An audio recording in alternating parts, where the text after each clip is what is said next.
Assalamualaikum, salam sejahtera. Bertemu kembali bersama dengan Elia dalam Hias. Yap, bagi anda tetamu di rumah yang ternanti-nantikan episod setiap kali dalam Hias ini, dan hari ini sangat-sangat special because of what? Season ketiga memang kita akan fokuskan kepada fashion sahaja. Dan hari ini kita nak berceritakan tentang keindahan songket. Mesti anda di rumah pun macam wow, tak sabar-sabar nak dengar apa cerita songket hari ni kan. Elia pun tak sabar. Dan orang kata macam wanita kan, kita nak cantik, kita mestilah bersolek, berhias, bermakeup. Macam itu juga dengan songket. Kemahiran nak menyolek songket ini penting untuk menentukan nilai kualiti warisan di samping mengekalkan keunikannya. Kalau anda di rumah nak tahu kelainan songket Sarawak ini dengan songket-songket yang ada di negeri-negeri lain, penenunan songket di Sarawak kena hafal 30 sifir khas untuk menenun. Penenun lah. Itu yang membuatkan keunikan songket daripada Sarawak. Dan tanpa kita melengahkan masa lagi, jom kita perkenalkan tetamu kita pada hari ini, which is kita ada Nazira. Hai. Assalamualaikum. Selamat pagi. Waalaikumsalam. Dan kita ada of course the one and only Ana Su. Dr. Ana in the house, you all. Tepuk tangan lah. Kesian dia kasi you tahu. Okey. Kita nak bercerita tentang keindahan songket. Elia nak tanya dulu dengan Nazira lah. Memang peminat songket ke? Macam mana Elia nak nampak dah hari ni? Satu set songket ni. Actually, minat saya sebenarnya because as kita meningkat usia, pada saya umur remaja dahulu, kita selalu hadir kepada macam perkahwinan, khatam Al-Quran semua. So back dalam hometown saya di Johor Bahru, kita selalu memakai songket as a whole. Yes. Usually tapi kita selalu menggunakan, macam keluarga saya selalu menggunakan more to traditional. Macam hari ni saya pakai songket. Full songket. Yes, yang daripada Terengganu. Tapi saya membuatnya untuk baju kurung Teluk Belanga, which is baju kebangsaan negeri Johor lah. Yes. Mahal tak kain songket ni?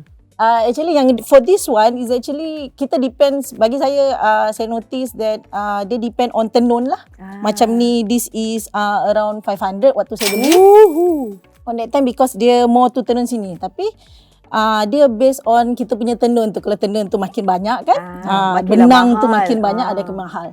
Tapi depends because ini dijadikan kain ela, so it will be around 500 macam itulah. So dekat rumah, bak kata Nazira tadi mesti banyak collection dekat rumah yang songket.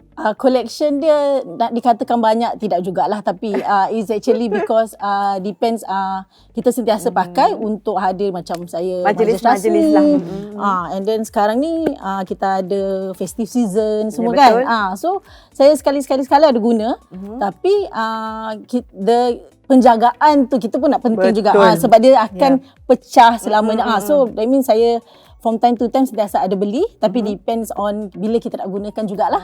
Okey. Berapa harga yang sanggup Nazira beli untuk songket? It depends. Sebenarnya saya depend on occasion mana yang saya nak pergi sebenarnya. Biasanya kalau macam untuk hari raya, maybe kita tidak kisah untuk belanja lebih, betul tak? Kadang kita tengok dekat Instagram, kita ambil gambar semua kan. Tapi kalau macam untuk sometimes untuk occasion ni, sebab saya cakap kita lepas tu kita kena simpan. Saya nak membeli songket itu, saya memilih untuk menggunakannya harian macam tu? Tidak, saya menggunakan untuk 2-3 kali. Bukan untuk sekali. Lah. Yes. Betul. At least kita dapat guna. Yes. So it's wearable. That means saya dapat gunakan untuk percara rasmi. At the same time, maybe kita guna untuk festival. Yes, betul. Kan? Why not? Betul-betul. Dan interesting story. Lepas ini kita sambung lagi dengan Nazira dan juga Dr. Ana. Tapi sekembalinya kita sekejap saja lagi, kita ada story lagi daripada expert kita lah, Dr. Ana, dan kita berehat sebentar. Hai, Assalamualaikum. Kembali lagi bersama dengan Elia dalam Hias dan ditemani oleh Nazira dan juga Dr. Ana Su. Kita bercerita hari ini tentang keindahan songket. Dan bagi Dr. Ana lah, tadi kita dah bercerita tentang apa? pemakaian songket daripada Nazira apa semua. Dan sekarang ini Dr. Ana, before itulah Elia nak say congratulations untuk Sarawak Music and Fashion Galore yang memartabatkan songket ke pentas dunia. Wow! Tepuk tangan! Dan apa perasaan Dr. Ana apabila bergabung dengan fashion designer yang lain untuk momen yang berprestij begini? Saya rasa sangat bertuah lah sebab saya dan another two, Ben Nazri dan Wan Bainon terpilih untuk represent Malaysia dan Sarawak untuk membawa songket Sarawak ini ke international level. Kan. Elia pun rasa macam wow. Because it was not just another fashion show, tapi di sebalik fashion show itu kami mencalonkan songket Sarawak ini ke UNESCO. Okey. Dan design-design yang Dr. Ana bawakan pada malam itu adalah 100% songket semuanya ataupun Dr. Ana olahkan menjadi something like classy? Saya tidak menggunakan sepenuhnya songket sebab that going to be very expensive. Jadi saya masukkan elemen songket ke dalam modern contemporary design. Jadi sebab objektif saya adalah untuk menjadikan songket ni sebagai satu yang wearable, acceptable dan juga affordable untuk semua orang. Tak kisahlah berperingkat umur mana pun boleh pakai, boleh guna. Especially kalau kita nak membawa songket ini keluar daripada Malaysia. Jadi we have to make sure that the design dapat dipakai oleh orang di luar sana. Dan setiap designer, of course, mereka akan memberikan nama kepada design mereka. So, apakah nama design Dr. Ana pada malam itu? Saya mengambil, memfokuskan kepada satu motif, iaitu berturus air. Jadi saya, I call this design as a magnificent berturus air. Wah, kecoh kan?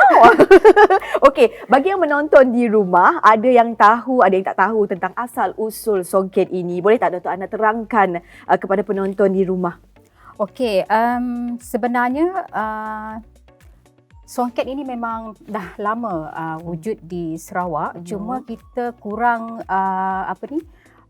kurang tahulah tentang songket sebab songket ini kalau zaman dahulunya ia tidak dipanggil sebagai songket. Orang Sarawak memanggil ataupun they call it kain. Jadi seperti kain belatak, kain penakan. Jadi kita disebabkan kita tidak menggunakan perkataan songket itu, jadi orang ingat Sarawak tidak ada songket. Sebenarnya ada. Sebab di Kepulauan Borneo seperti Brunei dan juga Kalimantan, Sambas terutamanya memang ada produce songket. Kalau di Sarawak asalnya adalah di Kuching, di Kampung Nombor. Di situlah bermulanya songket. Asal usul songket kat Kampung Nombor. Ya, sebab kalau kita lihat pada zaman Brooke dahulu, Rani dia memakai songket yang ditenun oleh kumpulan bangsawan Abang Dayang dan juga Sharifah.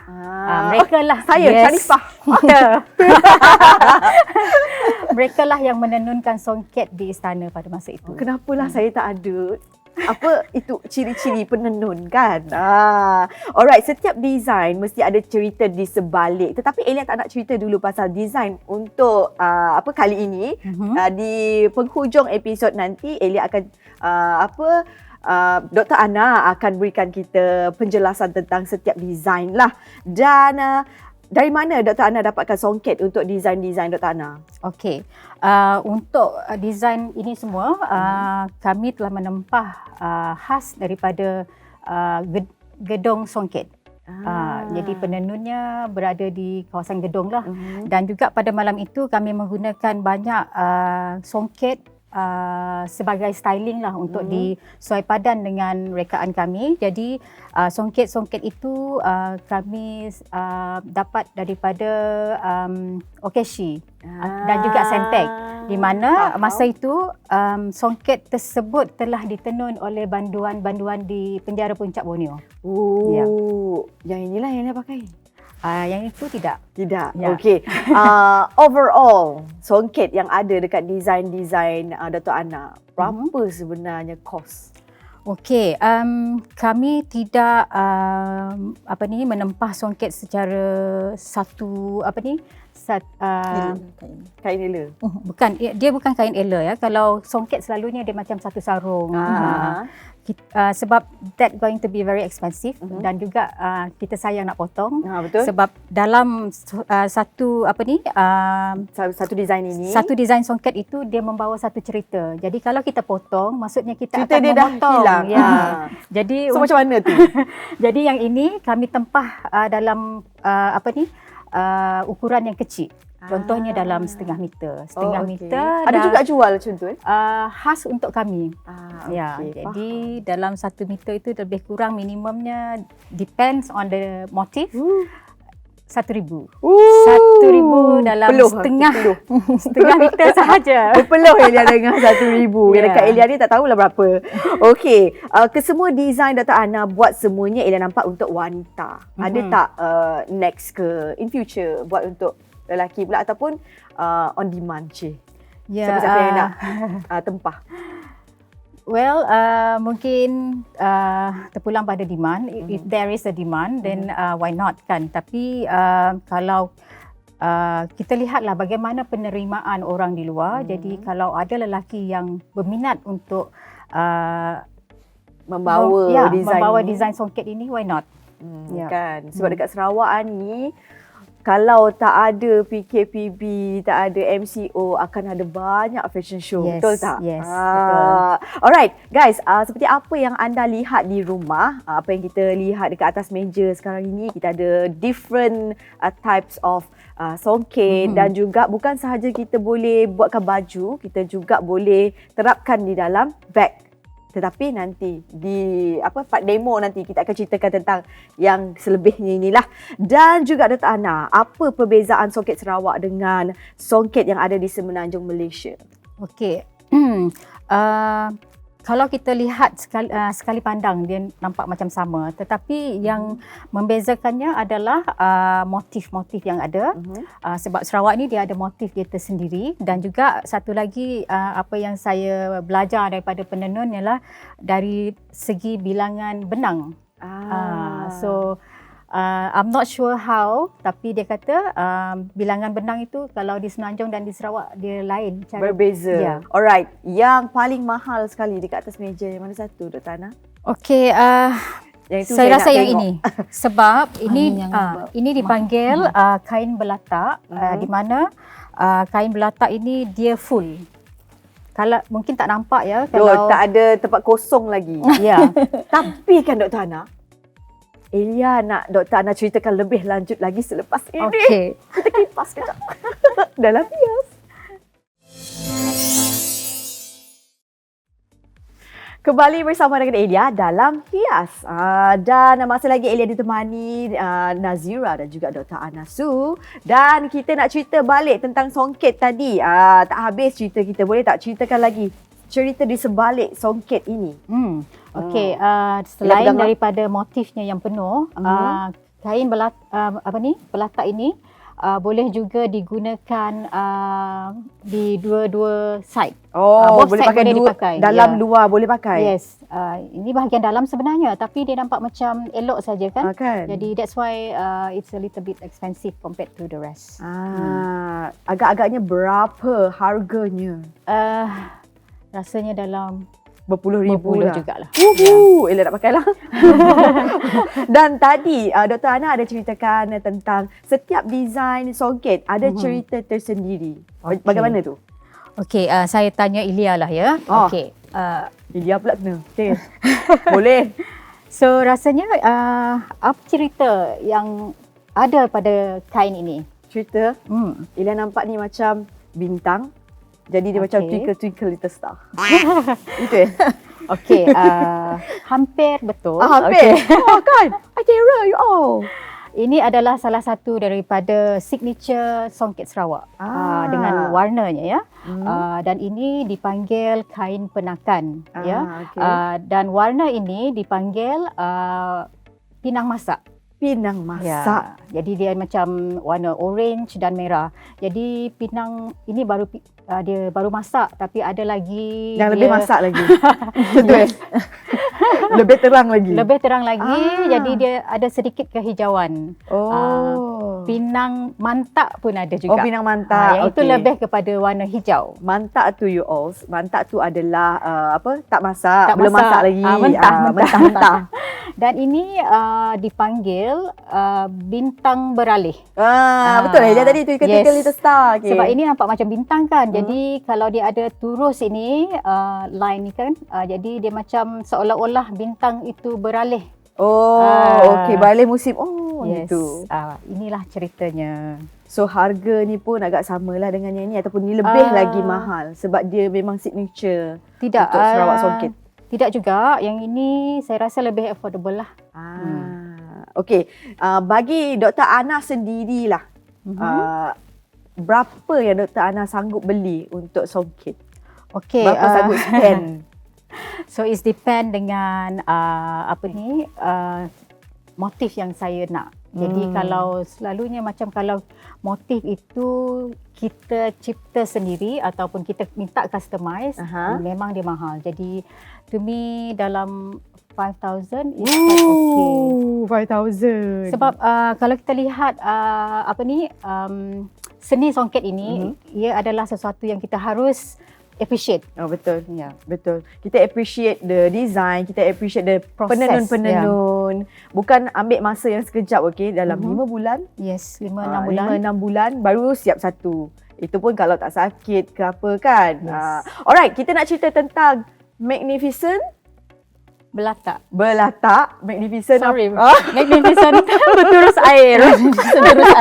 Berturus air. Okey. Setiap design ini of course ada ceritanya masing-masing. So kenapa Dr. Ana pilih design begini? Okey, kalau Ilya tengok kan, kebanyakan daripada design ini dia banyak menggunakan motif ini kan. Seperti apa yang saya pakai. This is actually berturus air. Inilah dia. Motif yang begini dipanggil berturus air ataupun tali air. Jadi sebab dia macam satu air yang mengalir. Jadi saya banyak memfokuskan menggunakan inilah. Okey. Kalau Ilya lihat macam dekat lengannya saya letak sedikit. Yang sini air putus. Itu adalah cebisan lebihan kain. Songket, jadi saya macam it's too precious untuk dibuang. Jadi betul. saya sayang letak sini, kalau tak bagi Kak Ilya lah. Ilya nak letak mana-mana ke kan. Dan design untuk ini. Okey.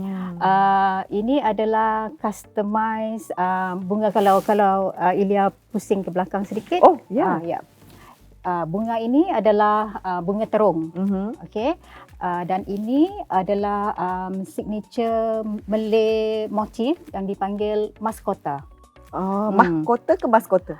Dia mahkota tapi di Sarawak dipanggil mahkota. Mahkota. Sebenarnya banyak yang Ilya tak tahu, baru tahu hari ini. Dan mungkin anda di rumah pun rasa-rasanya baru tahu kan. Apa lagi yang Dr. Ana nak elaborate? Yang ini. Okey, ini puncak rebung. Jadi tapi kalau kita lihat ya, dia macam desainnya berbagai. Yang ini adalah puncak rebung. Begini. Ya. Yang ini dipanggil gigi you. Gigi kan you. Pun ada dalam tu Nasib gigi dia tak ada dalam ni. Kalau ada kan cantik lagi. Itulah yang saya katakan tadi, apabila si menenun dia menceritakan sesuatu. Jadi banyak lagi lah motif yang ada pada ini yang saya pun macam kurang pastilah. Sebab apa banyak lagi? Sangat cerita. Ilya tahu. There's too many motif on one piece of this. Lepas ni Ilya bagi tahu apa cerita. Okey, yang Ilya pakai sekarang ini. Kenapa Dr. Ana letak di sini? Kenapa tak letak di tengah? Okey, saya macam yang saya katakan tadi, objektif saya adalah supaya songket ini dapat dipakai. Contohnya oleh especially lebih kepada generasi yang lebih muda. Jadi macam kita orang pun kurang muda tapi nak juga memakai songket. Muda tau, muda kita tetap muda. Jadi sebab kalau terutamanya golongan yang lebih muda, mereka mungkin rasa macam tidak sesuai mengenakan busana songket yang full. Jadi untuk mengekalkan ataupun how we can promote it to the young generation, kita masukkan sikit-sikit je elemen tu lah. Yeah. And at least kita dapat beli. Kan, at least yang dapat pakai. Tentu. Okey, bagi Nazira lah kan, kalau Nazira lihat design-design daripada Dr. Ana, yang mana memikat hati? Terus macam, I want this one. Sebab saya menghadiri sama untuk support Dr. Ana di recently punya event di Sarawak Fashion Glow tu. Dan Dr. Ana sendiri tahu memang saya sangat suka dengan dekat Queen ni. Yang ni. Because is satu kerana bak kata Dr. Ana, dia dapat digunakan, dapat diperagakan untuk bermacam-macam event. Betul. Dan kita dia bukan dapat guna rasmi saja. Sekali. Sekali. Ya. Boleh juga. Dan yang ini, kalaupun kita tak nak guna skirt, kita boleh guna Dengan palazzo. Yes, betul. Yang sesuai. Boleh lah. Boleh pakai. Saya boleh pakai tapi saya maybe size itu tidak sure. Okey, Dr. Ana, adakah selepas ini akan lebih agresif lagi untuk mereka sesebuah busana? Yes, insyaAllah. Saya rasa perjalanan saya dalam bidang ini masih belum satisfy lagi lah. Belum, ya. Ya, Kalau seriously? boleh, yes. Kalau boleh saya nak mempromosikan lebih banyak tekstil Sarawak. Contohnya seperti songket. Okey, songket sudah. Lain apa lagi yang belum? Batik Sarawak? Batik Sarawak belum lagi. Belum lagi explore lah. Okey, Ya. kita buat nanti. Collaboration. Selama apa yang Nazira tahu lah, apa yang Nazira baru tahu hari ini tentang songket? Sebenarnya bukan saja hari ini, actually ketika saya berpindah ke Sarawak, daripada Johor ke Sarawak, tahun ke tahun saya belajar banyak mengetahui mengenai songket. Dan recently because saya kenal dengan Dr. Ana bersama dengan kawan-kawan seperti Beng Nazri semua, actually bila saya dapat notice, selama ini saya fikir, abang kata Dr. Ana, ramai orang fikir yang songket itu tiada di Sarawak. Yeah. Tapi bila kita buka mata, actually setiap negeri itu mempunyai songket yang tersendiri. Betul.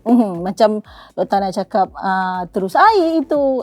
Baru tahu kan? Yes, betul. And then kita ada modern punya songket sekarang, kita ada bunga terung. Bunga terung when it comes to Sarawak is satu signifikan untuk bunga terung dengan puak kumbu.